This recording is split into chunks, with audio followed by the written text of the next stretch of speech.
नए गली news India channel को सब्सक्राइब करें और बेल आइकन दबाना ना भूलें। तो पहला चरण होने के बाद मिलिंद देवरा जो है निकल चुके हैं अपने रास्ते पर, हर गलियों में घूम रहे हैं साउथ मुंबई की। आज यहाँ पर एक अजब चीज देखने को मिली है। देखिए, चाहे तो कहना चाहे तो वो मिलिंद देवरा जी के लिए बोनस पॉइंट है। मनसे के बहुत सारे कार्यकर्ता का हमने इंटरव्यू भी लिया यहाँ पर, मिलिंद देवरा सपोर्टर के नारे लगाए मनसे के कार्यकर्ता। ये मिलिंद देवरा जी के लिए एक थोड़ा प्लस पॉइंट हो सकता है। बात करते हैं, Milind ji, how is your rally going on? बहुत बढ़िया और बहुत अच्छा उत्साह है, जोश जज्बा लोगों में। लोग बदलाव इस वक्त चाहते हैं क्योंकि 29 अप्रैल का दिन जो है ये केवल बम्बई के लिए, हमारे कांग्रेस पार्टी के अहम दिवस नहीं है।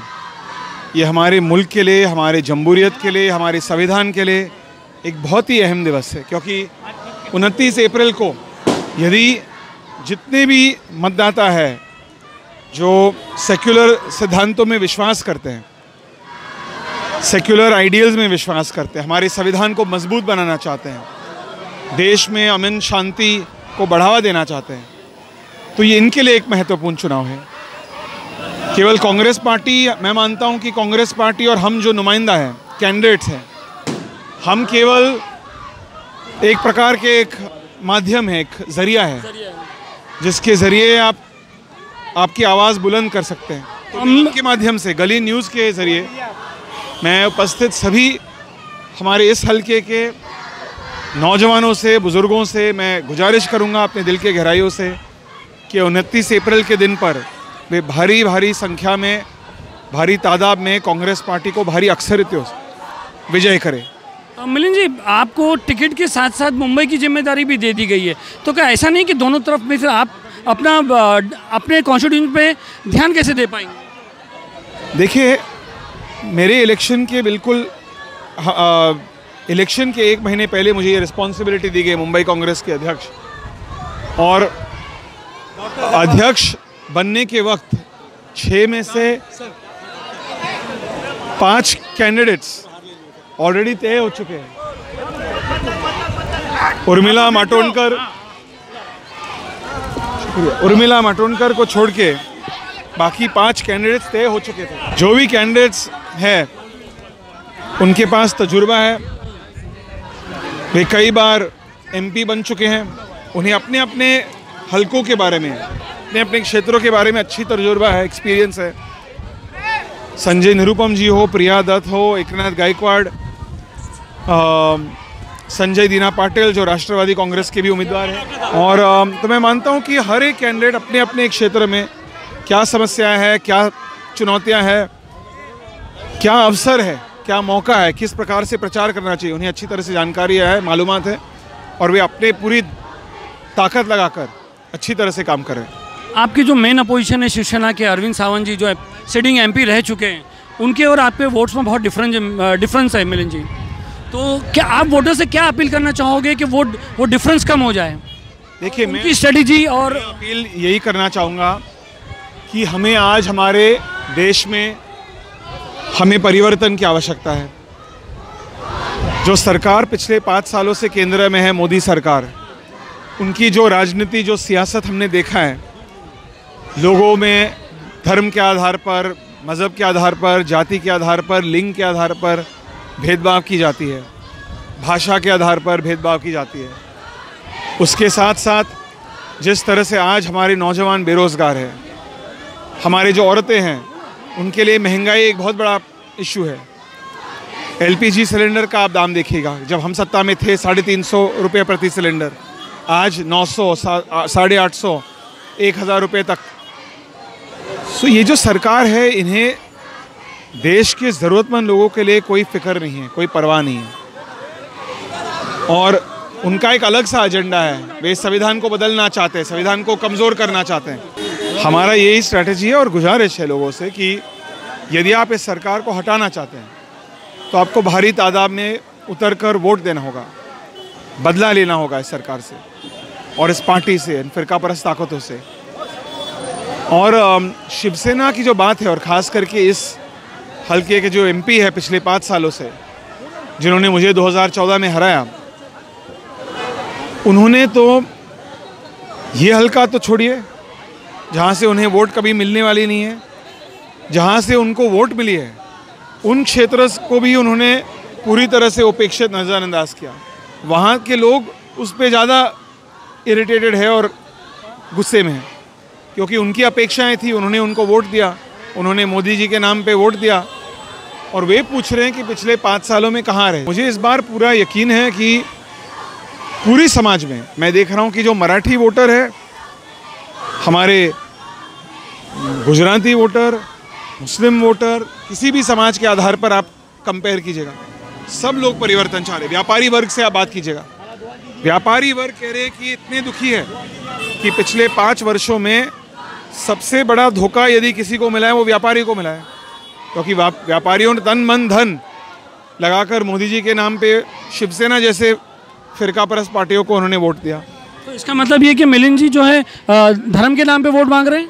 बिल्कुल नहीं, हम कभी नहीं मांगते धर्म के नाम पे, कभी मांगेंगे भी नहीं। जैसे अभी भी आपने कहा ये एरिया उनको वोट नहीं देगा। बिल्कुल नहीं देता है, कभी नहीं देगा, क्योंकि जो लोग सेक्युलर सिद्धांतों में विश्वास करते हैं, हिंदू हो या मुसलमान, वे शिवसेना जैसे फिरकापरस्त ताकतों को कभी वोट नहीं देंगे, वो अपने वोटों का बंटवारा नहीं होने देंगे, मुझे पूरा यकीन है। Milind ji as a special south Mumbai को क्या देंगे? आपका मैनिफेस्टो तो एक पूरा ऑल ओवर इंडिया के लिए है, हमने देखा है मैनिफेस्टो। मिलिंद जी में सबसे बड़ी प्रॉब्लम साउथ बॉम्बे में खास करके पुरानी इमारतों की है, कि जो पुरानी बिल्डिंग्स की सबसे बड़ी समस्या है। अमीन भाई हो, मैं हूँ, हमारे जितने भी पार्टी के नेता हैं, कार्यकर्ता हैं, पूरी ताकत लगा के काम करते हैं, लोगों को मदद करने की कोशिश करते हैं। लेकिन मैं मानता हूँ कि इस हल्के के लिए एक ही उपाय है, एक ही सल्यूशन है, क्लस्टर रीडेवलपमेंट। जिस प्रकार से भिंडी बाज़ार में हो रहा है, वैसे यदि पूरे हल्के में हम इस काम को अमल करेंगे, और भिंडी बाज़ार से हमने बहुत कुछ सीखा भी है, सरकार ने बहुत कुछ सीखा है। SBUT प्रोजेक्ट की बात, SBUT यदि सही ढंग से अच्छी तरह से हम इसे लागू करेंगे, अमल करेंगे पूरी साउथ बॉम्बे के एरिया में, मैं मानता हूँ ये एक बहुत अच्छा काम होगा। अफसोस की बात है कि जो भिंडी बाज़ार रीडेवलपमेंट प्रोजेक्ट जो हम लोगों ने शुरू किया, उसके बाद पिछले 5 वर्षों में दक्षिण मुंबई में एक भी क्लस्टर रीडेवलपमेंट प्रोजेक्ट इन्होंने शुरू नहीं किया, कहीं पे भी। लालबाग एरिया में, अभुदय नगर में, अपने सी वार्ड में, कहीं पे भी उन्होंने शुरू नहीं किया। और ये मैं मानता हूँ एक बहुत बड़ा सोल्यूशन है, क्योंकि क्लस्टर रीडेवलपमेंट से क्या होता है, लोगों को बड़ा घर मिलता है, परमानेंट घर मिलता है, ओनरशिप बेसिस पे मिलता है, स्थायी मकान मिलता है, वो एक बहुत अच्छी बात है, इसका हम स्वागत करते हैं। इसके साथ साथ जो ट्रांजिट अकोमोडेशन, टेम्पररी अकोमोडेशन, उनको इसी हल्के में मिलता है, वो एक बहुत बड़ी बात है। हाँ भाई, इसके अलावा क्लस्टर डेवलपमेंट के अलावा देखिए, बाकी जो हमारे सामने जो पार्टियां हैं, वे मंदिर मस्जिद की बात करते हैं हमारे मुल्क के लिए, ऐसे मुद्दों के आधार पर भी चुनाव लड़ते हैं। वे मंदिर मस्जिद की बात करते हैं, हम शिक्षा स्वास्थ्य की बात करते हैं, हम तालीम स्वास्थ्य की बात करते हैं। हम चाहते हैं कि हमारे बम्बई में और हमारे मुल्क में विकास जैसे मुद्दों के आधार पर हमें चुनाव लड़ना चाहिए, भावनात्मक मुद्दों के आधार पर नहीं। बहुत कुछ कह सकता हूँ आपको, बट मैं एक काम करते हैं, इसको हम सेकेंड रैली के लिए रखते हैं आपके लिए।